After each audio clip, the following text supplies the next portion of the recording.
High love you all are welcome on this channel. आज के इस इंपॉर्टेंट रैपिड सेक्शन में ये जानने की कोशिश करेंगे कि क्यों एक गवर्नमेंट अनलिमिटेड करेंसी को प्रिंट नहीं कर सकती है।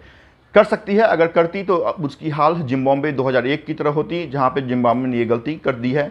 इस कारण से कोई भी country, Indian government also is based on some reserve, और रिजर्व के बिहाफ पे ही हम करेंसी की प्रिंटिंग करते हैं। जितनी की रिजर्व हमारे पास होगी, और इंडियन गवर्नमेंट इस रिजर्व को फॉलो करती है, उसका नाम है MRS मिनिमम रिजर्व सिस्टम, और इसके बेसिस पे हमारे पास गोल्ड और फॉरेन एक्सचेंज होते हैं। जितने वैल्यू का हमारे पास ये रिजर्व होगा, उतनी वैल्यू की कंट्री हम जो करेंसी है वो प्रिंट करेंगे। अगर ऐसा ना होगा तो मार्केट में अगर डिमांड से ज़्यादा पैसे की सप्लाई हो गई तो फिर इन्फ्लेशन का स्वरूप आएगा, GDP चलेगा नहीं, राइट। और दूसरी बात ये भी है कि मनी क्या है, मनी का इवोल्यूशन कहाँ से हुआ। तो एंशियंट टाइम में हम बार्टर सिस्टम पे चला करते थे।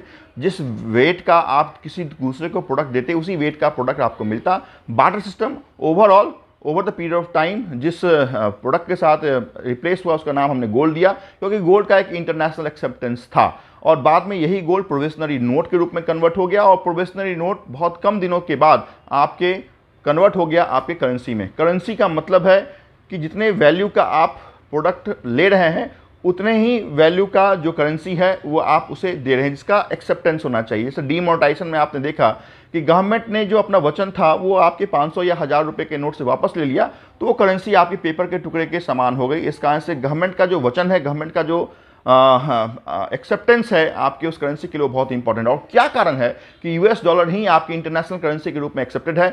2 वर्ल्ड वॉर अभी तक हमने फेस किए। World war 1, 2 that is in the year 1914 and 1939 में जिसकी शुरुआत हुई, और इसके एवज में आपके अमेरिकन गवर्नमेंट ने इतनी ज़्यादा वेपन्स की सप्लाई की, जितने भी तमाम देशों के गोल्ड थे वो आपके US के पास पहुंच गए, और US उनके बिहाफ पे अपने जिस करेंसी को इशू किया उसका नाम हमने डॉलर दिया, और डॉलर वर्ल्ड वाइड आपके एक्सेप्टेबल हो गई और इंटरनेशनल करेंसी के रूप में एक्सेप्टेबल हो गया।